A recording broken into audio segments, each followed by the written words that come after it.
ओम नमः शिवाय।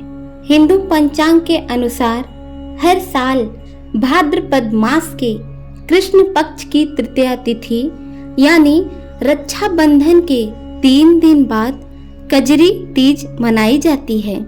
हरियाली तीज और हरितालिका तीज की तरह कजरी तीज भी अखंड सौभाग्य की प्राप्ति के लिए रखा जाता है। इस दिन सुहागिन महिलाएं पति की लंबी उम्र के लिए दिन भर निर्जला व्रत रखती हैं और करवा चौथ की तरह रात्रि में चंद्रमा को अर्घ देने के बाद व्रत का पारण करती हैं। इस दिन भगवान शिव और माता पार्वती की पूजा की जाती है। मान्यता है कि सातुड़ी तीज के दिन विधि पूर्वक पूजा करने से भगवान शिव और माता पार्वती अति प्रसन्न होते हैं। हरियाली तीज हरितालिका तीज की तरह सातुड़ी तीज भी महिलाओं के लिए अहम पर्व है। वैवाहिक जीवन की सुख और समृद्धि के लिए यह व्रत किया जाता है।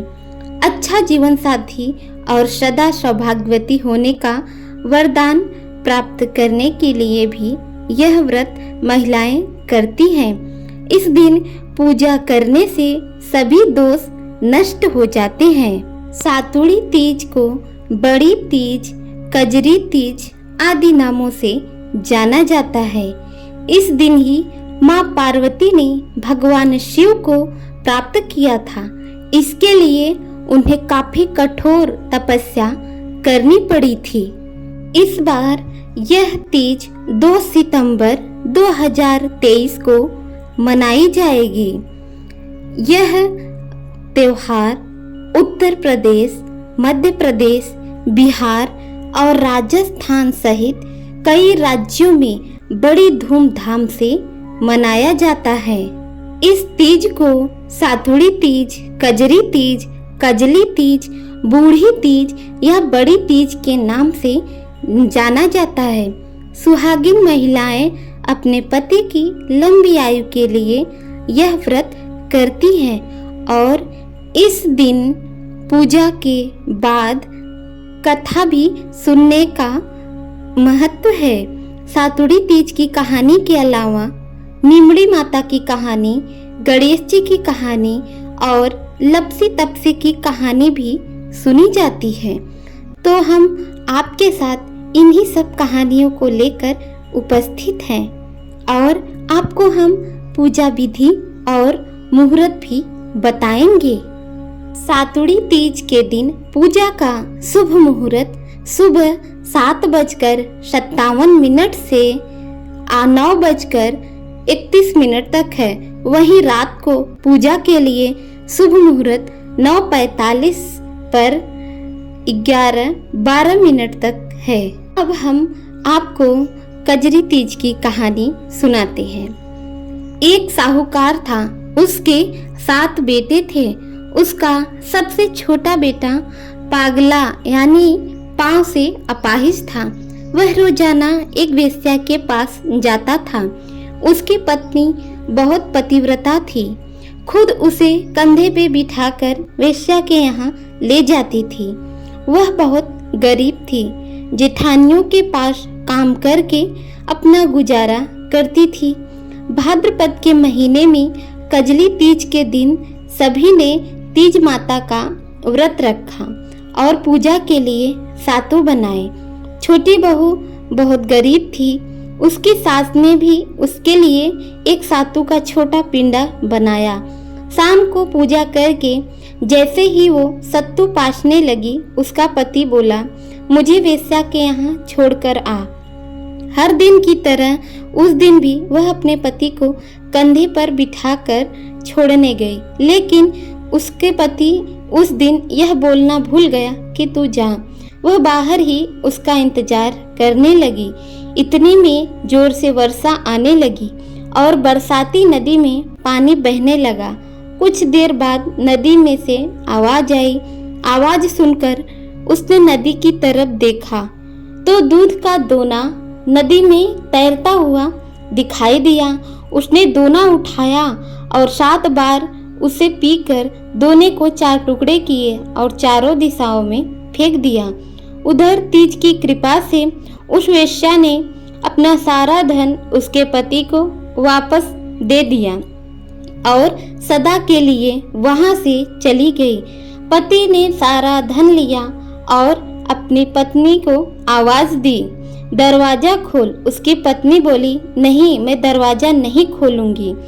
उसके पति ने कहा, मैं अब वापस कभी नहीं जाऊंगा, रुक आता हूँ, दोनों मिलकर सातु पोषेंगे।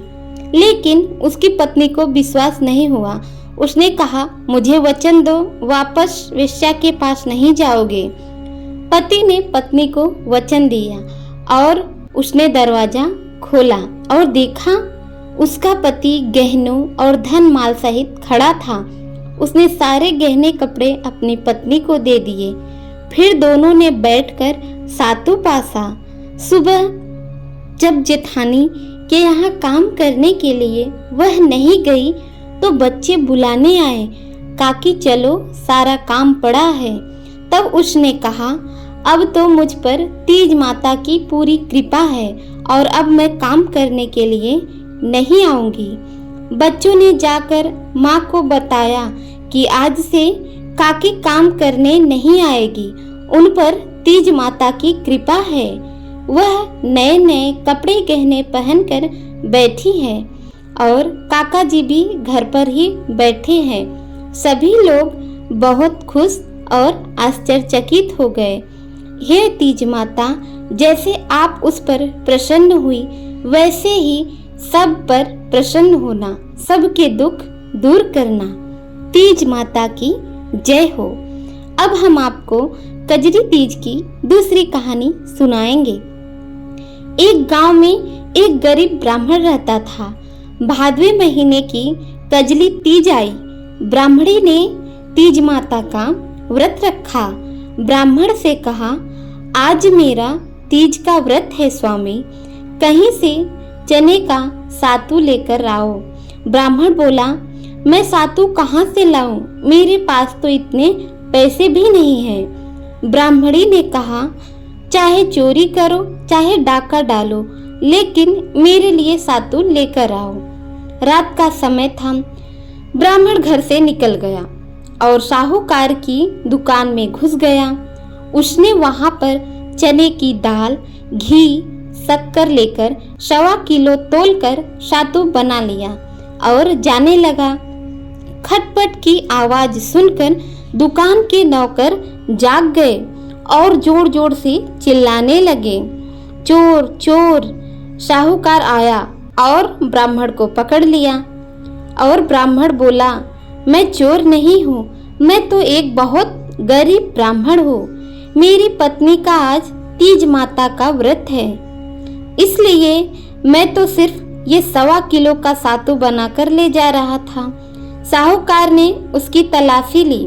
उसके पास सातु के अलावा और कुछ भी नहीं मिला। चाँद निकल आया था। इधर ब्राह्मणी इंतजार कर रही थी।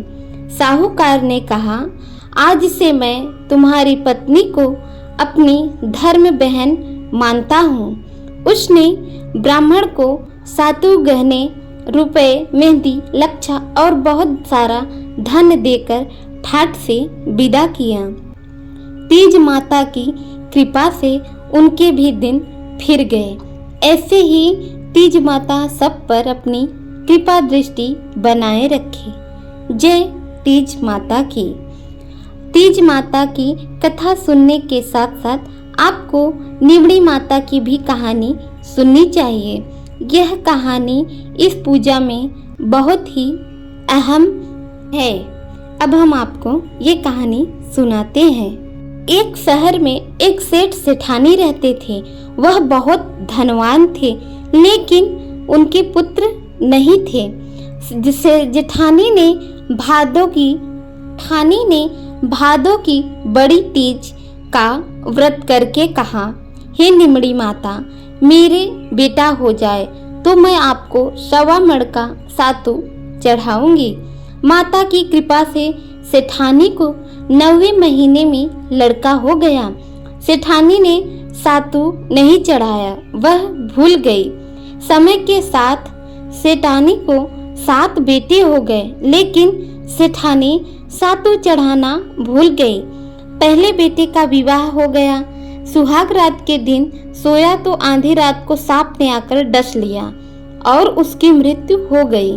इसी तरह उसके 6 बेटों की विवाह उपरांत मृत्यु हो गई।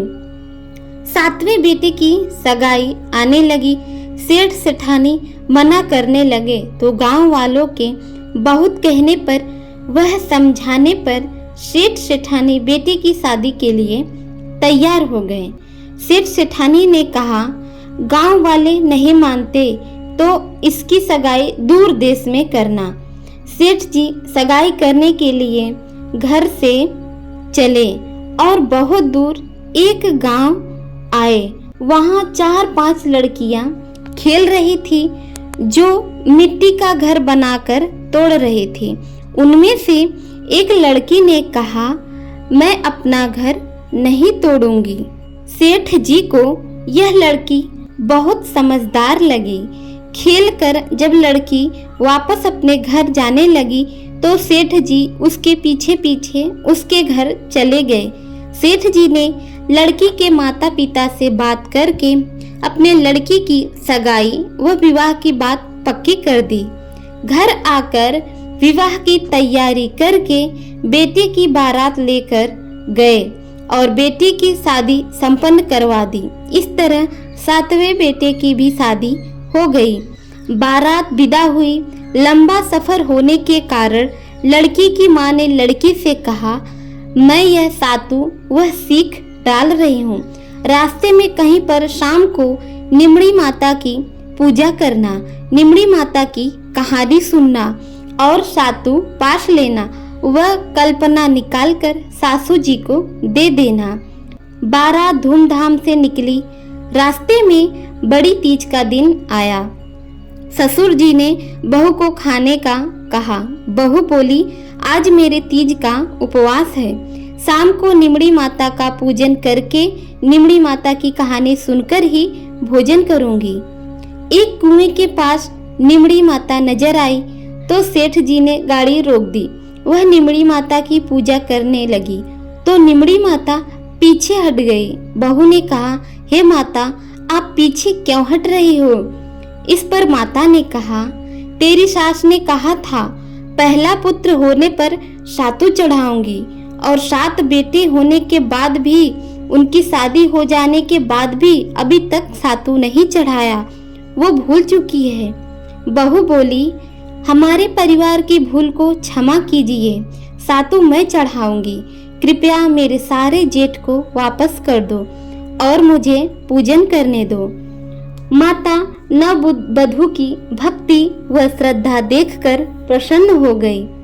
बहू ने निमड़ी माता का पूजन किया और चांद को अर्घ्य दिया, सातु पास लिया और कल्पना ससुर जी को दे दिया। प्रातः होने पर बारात अपने नगर लौट आई। जैसे ही बहू ने ससुराल में प्रवेश किया, उसके 6 जेठ प्रकट हो गए। सभी बड़े खुश हुए।